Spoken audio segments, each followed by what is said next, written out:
There is someone who, several musicians who actually came out and decided the tricks or the marketing tactics that several music labels in the US are using.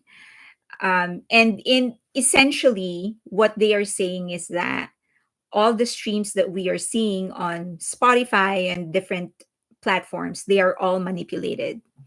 Okay, so they called it micro publishing. Some of you may have seen the video already.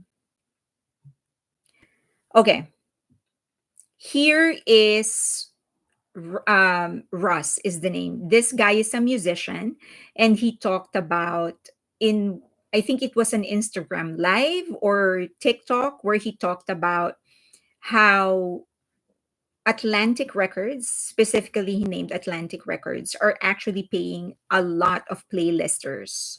So I'll explain about playlisting in a bit, but listen to what he had to say. Yeah, they be boosting the streams because they pay people to micro publish, which basically means, let's say here's 100K and you go put this song. Okay. Did you catch a little bit of what he said? Let me do it Yeah, again. they be boosting the streams because they pay people to micro publish, which basically means, let's say here's 100K and you go put this song. Okay. So what he's saying is that they will allot a specific marketing budget, and that marketing budget will be used to ask to pay people to include the song in their playlists. Okay. 100,000, yeah. So Yeah, the thing is, now another musician actually went forward and also talked about the same thing. Thousand albums of me and Rod Wave. And then Thursday night before the Friday count ends, 40,000 albums. Third party aggregated site. Okay. So what he's saying is, let me do it again. 1,000 albums of me and Rod Wave. And then Thursday night before the Friday count ends, 40,000 albums. Third party aggregated site. Okay. So what he's saying is the night before the deadline. So you know that there is a streaming week, right? The week where it is counted for a certain chart. The song he was competing with for number one suddenly got 40,000 in sales. And when they checked it, it came from a third party aggregator site. And it happened one night. So if you look at the chart, the other guy is actually leading. So on the chart, he did not get number one because someone outsold him. So I'm guessing this is Billboard 200. So it was all because of one company or one group that decided to mass buy the other album. So he didn't get number 1,000 one. albums of me. Now the thing is that so he's also specifically mentioned Atlantic Music Group, and this is the same label where Bruno Mars, Ed Sheeran are actually signed. So this is the reason for their layoffs, which to a lot of people was so puzzling because they have some of the biggest names in the industry, some of the biggest artists in the industry, and they are laying off workers. So, how can that happen if you have a lot of streams, if you're selling a lot of records because you're handling some of the biggest names in the industry? Why are you laying off workers? It was a huge layoff. There were 165 people who actually got fired, and the company saying that it actually resulted to 260 million savings. So the company defended their action and said, no, we're not in a bad shape. We just want to get more revenue, and that's why we're cutting more people. So if we fire more people, then we don't have to pay a lot of people. We're going to translate that into savings. Disha Jelly, isn't Rose also associated with Atlantic Records? So she is, insofar as Bruno Mars is associated in Atlantic Records. So Bruno Mars is under Atlantic Records, and Apathy was actually released. It's under it's co-owned by Atlantic Records because of Bruno Mars. So it is being pushed and promoted by Atlantic Records. Okay. So this is another musician who was talking about it. More blood spilt at Atlantic. 50 artists dropped from the label today, according to Ray Daniels. Not to mention Hits Magazine reporting that Julie Greenwald is running around the hallways like a chicken with her head cut off, spilling blood every. So this guy is reporting about the layoffs. So he's saying that there are so many. It isn't just the employees that are getting fired. They're also firing singers or artists that are signed under Atlantic Records. So his point is that this is not about savings. They really are in bad shape because they aren't earning a lot. Okay, so I'm going to explain that in a bit. Now, let's go to the initial micro publishing, the thing that Russ was actually talking about. Russ, the first guy who mentioned it, he's a musician as well.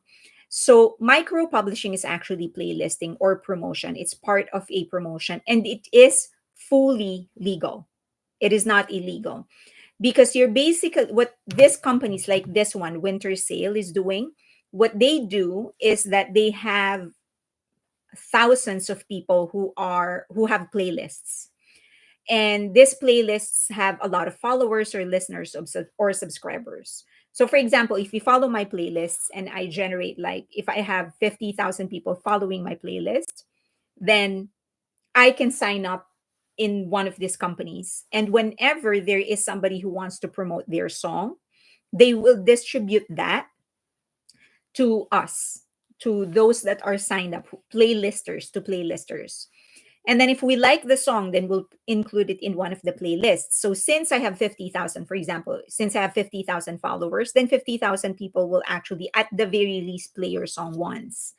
Now, as we know, a lot of people don't actually pay attention to their playlists, right? You just play it and then you let it run the entire day. So, and sometimes they actually loop it. So that benefits the artist because then it's included in somebody else's playlist. What Russ was saying is that it's so cheap to do it and so strategic. Number one, even if a playlist only has like 20,000 followers or subscribers, if you have 5,000 playlisters where your song is included, you multiply that to 20,000, and that's the amount of listeners you're going to get.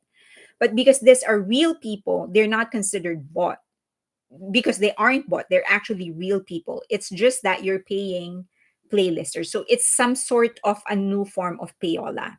So this Boost Collective is one of those companies that will accept your song and offer it to different playlisters. So as you can see, they have a promo right now. If you have a song that you want to promote, they will actually promote it for you. So it's 50% playlist promo, free $20 gift card, free 1,000 blog contact list, and free 7,000 playlist curator contact list. So this means that if you pay them whatever their pricing is, they will not just distribute it, but they will also give you the email addresses of those playlisters so that next time you can actually email those playlisters directly. Okay. Here are some of the playlisters, the companies that actually has direct contact with playlisters. Okay, so for example, this one, Playlist Push. This is how you can actually, if you want to know how many playlists you can be included in, uh, given your budget. So for example, you have 2,000. Sylvia, yes, this is for real. So for example, your budget, let's just say your budget is 5,000 here I can't go 5,000. If I push it further, it's on request. So you have 4,900 or 5 grand, almost 5 grand. If you pay them 5 grand, then they will include you in 831 playlist. For a company like Atlantic, because they are big, 5 grand is nothing. That's why Russ, the musician who was talking in the beginning, said that they throw in $100,000 and then they tell the promo person, okay, here's 100,000. include that, spend that on playlisting. So again, this is legal. These people are not bots. So these are actual playlisters and they have actual subscribers and listeners. So that's how you get the pricing. And it's very visible, as you can see, because it's not illegal. Okay. Another one is this one. Give me one. They're kind of slow. Okay. So here is their pricing. Spotify playlist pitching services. So if you have, for example, I want 200 playlists, what is my genre? Let's say hip hop, and it's happy. It'll give you the pricing. So if you want 200, you want to be included in 200 playlists, and this is your genre, then this is their code. So that's $500. $500 will give you 200 playlists under hip hop and under the hip hop genre. Okay. So you want to, and then they ask you, you want to pay the full amount, you want to pay the deposit or whatever. Okay. Um, of course, the price changes depending on the genre. Let's say you go pop and you want just 100 playlists. See here, you go 100, genre is pop, and then it's sad. So it's the same price. So it's more expensive because so that there's a lot of services like this.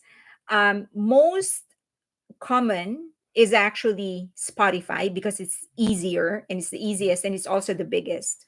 But there are other services that would offer Apple and Amazon playlisting. Nothing new under the rainbow. Yes. So here's another one. Let me see here. So here's another one, Artist Push. This is one of the most popular. So you can go here. So Spotify playlist push, you can add from $10. Imagine that. From $10, if you have a song, if you have $10, you can actually get playlisted 85. For hip hop, it's a little more expensive at $99. So different options. Now there's somebody who actually tested different playlisting. So if you want to go to his website, it's twostorymelody.com, but he tested different playlists. And here is the result. Okay. Don't get dizzy with my scrolling. I'm trying to get to his experiment, the result of his experiment. Okay. So what he did was actually put money in all of the, not all, but majority of the good playlisters. So here.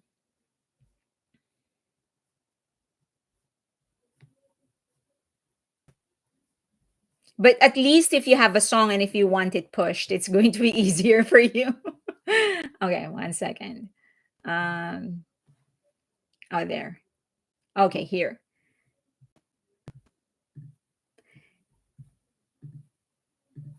Okay, so here he tested and he published the result of his test for playlist push versus you grow versus Damon Media. So he tested everything. One of the most important things that they watch out for is whether or not the algorithm is going to trigger, whether or not the playlisting is going to trigger the algorithm to recommend them to more listeners. So that's what's important to them. So for example, so this, and he put it here, triggered the algorithm. So under partnered projects, no. In the Music Academy, a little radio. And then playlist push, which is one of the best, they said yes, it triggered the algorithm. So that means that because of their effort to try and include it into more playlists, the algorithm sort of recognized that there are more people listening to that song, so they will recommend that to other to other listeners. Okay, so if you want to go to his website to sort of dig deeper into it, just go to twostorymelody.com. So now someone was asking, how much do you need to earn, or how much will you actually earn for one as an artist if you get 1 billion streams, which BTS has gotten in several songs already? How much are you, and their individual members, how much are you going to earn? So this is a loose computation, specifically, especially for Spotify, because there are two pricing. One is for free and then one is for paid, right? So there are Spotify users that are not actually subscribed, so the payout for those people is lower. But anyway, this is the average. So for Spotify, if your song is played 229 times, the payout is 0.00437. And this people is the reason I do not use Spotify, because the payout is too low. Like, I understand that streaming won't pay a lot, but my God, 229 is low. However, it is not as low as YouTube, because for YouTube, you need your song to be played 1,449 times for you to get paid 0.00069. Okay. Now, the other thing that you need to remember is that this is the payout for the entire song, not for the artist. So for Spotify, once your song is played 229 times, the payout, that is 0.00437, is divided into the singer, publisher, composers, producers, writers, and of course a performer, and a whole lot of other people. So that gets divided further. That's why you really don't earn from streaming. So if you have artists like um, Bruno Mars right now, who is not touring, not doing anything, as far as I know, he also doesn't have any new brand deals. The label isn't really earning, because the money that they earn from here, they're just putting back into Spotify, so that for the streams to get promoted, for the song to get promoted. Okay, here is a better explanation. For 1 billion stream, the song earns 4.4 million. Sounds like a lot, right? Sounds like a lot. But then remember, it gets divided into distributors, labels, publishers, managers, composers, producers, the artist. If you're a group with 7 members, then whatever your share is, that gets divided further into 7 members. So it really isn't a lot. Now, it may be a lot for people like us, but for them, this is not a lot. This is almost not, like, whatever the label is going to be earning from 1 billion streams, that goes back into streaming. So for them to earn from an artist, they need more. They need IPs, they need the artist to tour, brand deals. That's how they will be earning. Okay. So here is how many streams a song needs to have for them to earn a minimum wage. Meaning, for a song to earn 14, well, right now the minimum wage in the US is a little higher than 1472. But this is the estimate number of streams a song needs to have for the person to have. I think in California the minimum wage is 16 or 20, I don't even know. So if they're using Spotify, they need to stream 336,842 to actually stream that, to get a minimum wage amount salary. Now, all this being said, even Spotify itself has a program where you can pay them for them to recommend your song to more artists. And last week, I think they actually published a story. Give me one second. They actually published the different names of artists whom they actually pushed harder. And they said that in their article, they kind of said that um, it is actually a successful experiment for them, because they said that it's actually a successful experiment because the songs that they were pushing actually ended up getting more streams.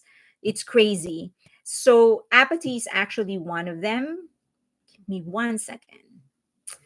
um okay, so that is, I know someone asked, like, isn't Rose actually involved in here. So here, I'll show you. So Spotify themselves said that the experiment, the autoplay feature, the experiment actually worked because more people ended up getting listening to the songs that they were pushing. So these are the artists they experimented with. I don't know if you can see them, but there's Beyonce, Sabrina, Carpenter, The Weeknd, Teddy Swims, Dua Lipa, Bruno Mars, Miley Cyrus, Rose, and more. So they were open about the fact that autoplay feature, which is a paid feature, actually worked. So they will push the song to you and it gets played, and that's counted as a stream. So if you do not want Spotify to dictate to you what you're listening to, do not turn off your autoplay. Okay. But I heard it's very sneaky. Now, the problem with all of this is I personally consider that promotions. The problem is that the streams from all of those paid features are actually getting counted into Billboard Hot 100. So it's very deceiving. It doesn't at this stage Billboard Hot 100 does not isn't 100% accurate, in it never was, but it's especially flawed right now. It does not actually reflect what people want to listen to because of all this manipulation of charts, of streamings, and whatever. The last time the last time Billboard actually published an explanation on how they compute Billboard Hot 100 chart, it was 2013, back in 2013. And back in 2013, they said that sales is 35 to 45%, airplay is 30, this is spins, radio spins, 30 to 40%, and streaming 20 to 30%.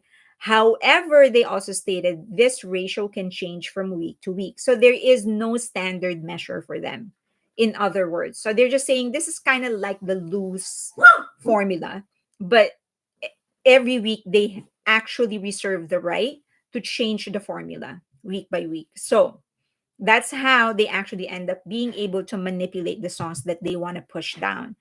Talk of the charts, if you are on X, they're actually pretty good at, they're not 100% accurate and they have gotten a lot wrong. But the thing with them is that they have a standard formula. So they know that this, the radio play is this is how much it's supposed to weigh, spins, this is how much it's supposed to weigh, streams paid versus free, this is how much it's supposed to weigh, and sales, this is how much it's supposed to weigh. Based on that, they come up with the ranking, and they have gotten several things extremely wrong, but for the most part they're right around, they're sort of correct. Like, it's not, the difference aren't that big. As I've said, there were times when they have gotten several songs wrong, but for the most part they're kind of within the range. So like for this week, they said that their prediction is that Jimin's Who was going to get to 26. When the chart came out, Billboard Hot 100 actually came out, it was number 25. So there were errors like that, but they have gotten some songs severely wrong as well. DIY said apathy with 185 versions and autoplay play in Germany radio thanks to Bruno. It's 240 versions. They have 240 versions. All right. Now to add to what Atlantic is doing, Iggy Azalea actually spoke about this strategy of Atlantic Records. She said that Atlantic Records was pushing her to agree to that kind of promotion, and she refused. She didn't want to do that. Now, the country singer who was talking earlier about Atlantic Records also said that this is a strategy they also used in social media. So the followers that you see on social media, the comments, those are all paid. He said not all paid, but majority of it. So when you see like, oh, he has this many followers, he has this many comments and likes, those are paid as well. And they were forcing Iggy Azalea to actually do the same thing, and she refused to do it. So the other thing, going back to Spotify a little bit, I forgot to mention the other thing that's also flawed is the monthly listeners, because the monthly listeners is just whoever is just listening to your song. And for example, if you have for example, if you do a collaboration with Taylor Swift, your monthly listener is going to go up, because then people that are listening to the song she has with you will be counted as your monthly listener. So it isn't really a measure of anything substantial.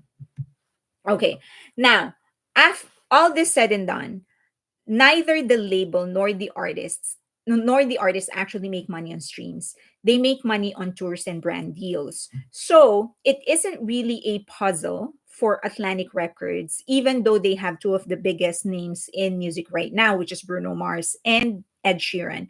It's not surprising for them to be laying off people and to not be earning a lot of money, because neither is actually touring. And this is a personal theory of mine. I think the reason they're trying to push as many of the songs of Bruno Mars as possible right now, and I think they won't stop until they get every of his song to number one of Billboard Hot 100, because they want him to tour. I think they're planning a tour for him because they do need to earn. Someone is asking, isn't he like deep in debt? I think both the casino and he already denied that he's in debt. Anyway, so that's his side. He said he's not in debt. So I'm just going to take his word for it. Because I mean, I don't know why he would lie about it. So, and besides, like, I'm not really like, it doesn't concern me. So I'm not really interested whether he's in debt or not. But do remember that, like, this, and this is going to come in play later when we talk about hype and the strategy of BTS, because labels has just they have just failed to sort of make sense of streaming. By the time they caught on streaming, it was too late. This all started with Napster. I don't know if you remember, if people here are actually old enough to remember Napster, but he was the first guy who created the streaming platform. But the streaming platform allowed people to pass songs to each other. So if I have a song, I can give it to you and you can play it on your Napster. People hated him, all the labels went after him, and it was a huge mistake, because instead of working with him and looking for a solution on how they can actually maximize their earnings in view of this new technology, they tried to fight him. And by the time they beat him in court, and Napster is still alive by now, it's just a paid streaming platform, the culture was already on, like everyone was already used to streaming. So this is one lesson that we need to remember: when there is a new technology, we really cannot stop it. So instead of fighting it, we need to work with it, like learn how to use the technology to our advantage. Okay. Next, we let's remember that music is to be enjoyed. Okay, so at the end of the day, like, it's great that we celebrate charts and record breaking achievements and all of that. Those are great, and we should not stop. Especially because we know that it makes BTS happy. They kind of feel like they understand that this is our way of sort of showing them our appreciation. So we shouldn't stop celebrating and trying to get them on top of the charts and whatever. But at the end of the day, it's still more important for us to enjoy music. So I am not so bothered about this big labels cheating, paying for playlisting or whatever. I'm not bothered about it, because at the end of the day, fake success can't be sustained. So you can chart here, there, maybe chart three more songs, four more songs, but you won't have a legacy to leave behind if your music sucks, if you don't establish a real connection with your audience, and if you don't have a great message to leave behind. I mean, I'm not a huge fan of Beyonce, for example. I extremely respect her performance, her live performances. I am so in awe of her whenever she performs live, the way that she will just put everything on the line. But at the very least, at least I know she will have a legacy, because she bothers to actually put a message in her song, and she bothers to actually make something that will connect with her audience. And the same thing is true with Taylor Swift. I'm not a huge Taylor Swift fan. I won't be bothered to actually buy a ticket for her concert, but by God, the respect that I have for her, because she bothers to actually connect with her fans. in a way that only she can. So when everything is gone, everyone can question the validity of her streams and achievements or whatever, but no one can question her connection to the audience. She mattered. Like she made a difference in the lives of the people that were listening to her. And that's the same way with BTS. I don't care about who, at the end of the day, who achieved this, who achieved that. At the end of the day, can you actually really claim that you have established a great relationship with your fans? Did you change lives for the better? Did your music serve a purpose? And for as long as they do that, we should be well and good.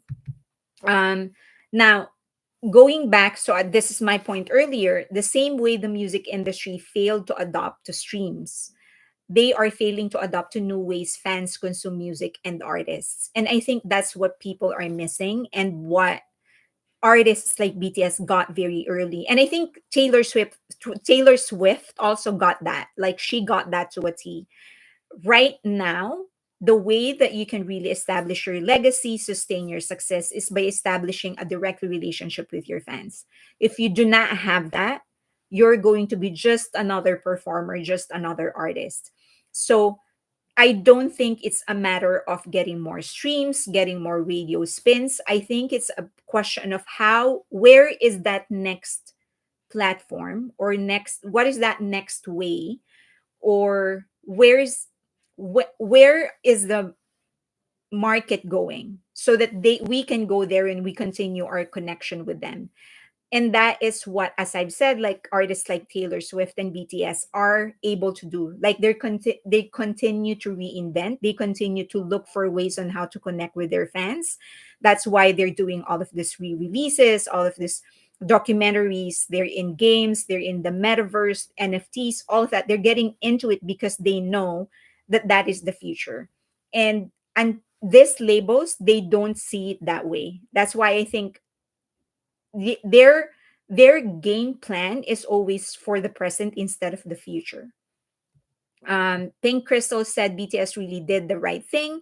They foresaw that early on from the start, and they really came up with the means and ways to connect with the fans. Correct. So I I'm going to talk about this later, but this is more on the legal side of things. There are actually four different types of partnerships between a label and an artist. And when you know what kind of deal an artist has with their label, you will understand why they are being promoted that way. So for example, for BTS, because I'm sure everyone here is a BTS fan, their label is Big Hit, right? That is their label. Their partnership with Universal is just distribution. So in my next live, I'm going to actually discuss like what is a distribution partnership, what is this kind of partnership, and whatever. So a lot of people are asking, why are they not putting it on radio? Why are they not making an effort to put it on radio? The contract will actually explain it. At the end of the day, it's about money and it's about control, because these labels don't control BTS. They can't control BTS. They also are not making any effort to try and give them anything that is more than what the contract actually requires. Right now, they are the distributor, and that's what they're doing. They're distributing for BTS. So, is that a disadvantage? I don't think so. For me, I would love for BTS to actually remain an independent artist. I don't want them to be controlled or dictated. I want them to promote for sure. I want them to promote, but I don't want them to join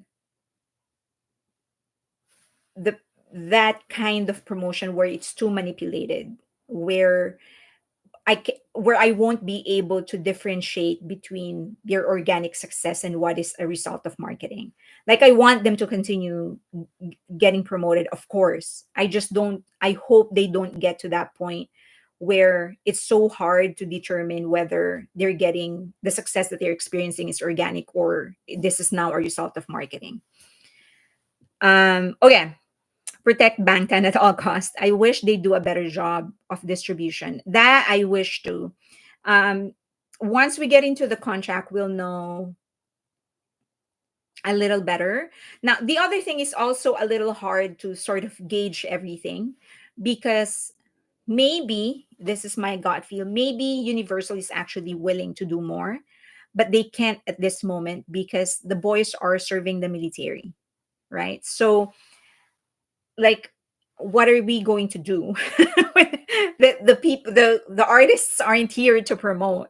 So maybe there are some things that BTS themselves are actually willing to do, the BTS members are willing to do, but their hands are tied right now because they're serving. So I think when they come back as a group, that's when we will see, okay, what is it, what kind of support will Universal really do for them? Because remember, for Colombia, they also had the distribution deal with BTS, and they did a lot for BTS, right? So not enough, but they did more than what Universal is doing right now. But then, as I've said, it could be a function of the circumstance because BTS members are serving the military. Are we privy to the contract? Isn't it confidential? I'm not going to go through the contract of BTS. I don't have access to that, by the way. Just want to make it clear. I don't want to get sued. Universal, please do not sue me. I'm not saying that I have your contract. I do not. This is the general contract on what is a distribution deal versus a different kinds of contract. And as far as we know, right now, what is said in the media is that they have a distribution deal with Universal. Okay. BTS promoters have just been doing the bare minimum. Universal has done better than Colombia, in my opinion. It could be, I understand why people would look at it that way. I think one of the ways that Colombia actually stretched themselves, like they did more than what was being required of them, is when they Dynamite and Butter was a Colombia effort. As far as I'm not sure. Okay, let me rephrase that. I'm not sure who initiated Dynamite. It could have been Bang Shiyuk. It could have been BTS and Bang Shiyuk. I'm not sure. But the effort to try and get the song, that was Colombia. So we know that because they've what's his name? Stewart, the guy who wrote the guy who wrote Dynamite, actually told the story. So Ron Perry, who was then the CEO of Colombia, sent out an email or called out to everybody saying that they're looking for a song, but they were not like, they did not know what it was for, but they were told that it was a summer song. It has to be something good, something lively or whatever. So he submitted Dynamite, and that is what was chosen. So, and then the radio was their effort. Now, when they did Butter, Ron Perry, this is speculation. Again, just want to make it clear to everybody, this speculation. They knew radio wouldn't give BTS any spins because of the success of Dynamite. It was like, what the hell? These are not your usual industry people. So anyway, so what Ron Perry did was put his name as a songwriter in Butter. Then stations were like, oh, it's Ron Perry's song. So they played it. So everyone, if you go back during that time and you listen to like reporters, if you read different articles, people were questioning, like, Ron Perry has never written a single song in his life. Why would he write? How on earth would he contribute to Butter? I was like, duh, because it's the only way he can get radio spins. There is no collaborator in Butter. It was just them. The collaboration with Megan Thee Stallion came much, much later. And they couldn't even release it. Remember, they were having some legal problems because the label of Megan Thee Stallion was actually fighting her on it. So I think Colombia just like was looking for a way on how to guarantee spins, and so he put his name there. It's like, okay, put my name. Then all this radio station would be like, oh, it's Ron Perry, it's his song, so let's play it. I think it was more a marketing strategy for him, or a sales strategy, or a business strategy than anything. That's just my speculation. Of course, the success of Butter, Dynamite, Permission to Dance, of course, Colombia had a lot to gain from that.